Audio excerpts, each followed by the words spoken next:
Praise the lord.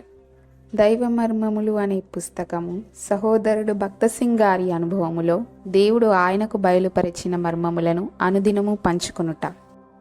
మార్చి 9వ తారీఖు సందేశము. ఆయనను ఆయన పునరుద్ధాన బలమును ఎరుగు నిమిత్తము. ఫిలిప్పి 3వ అధ్యాయం 11వ వచనం. ఆయన బేతనియను మొదట దర్శించినది లూకాసు వార్త 10వ అధ్యాయము 38 నుంచి 42 వచనములలో వ్రాయబడి ఉన్నది.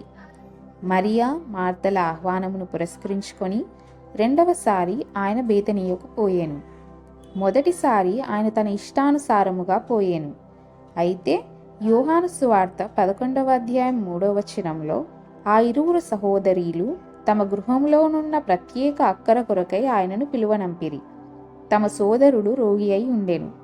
ప్రభువు వెంటనే వారి యొద్దకు రాకపోవుటలో ఎంత దీవెన వారి కొరకు దాచి ఉంచెనో వారెరుగలేదు.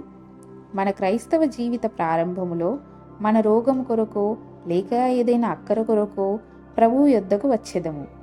మన వ్యక్తిగత సమస్య కొరకే ప్రార్థన చేయుదుము.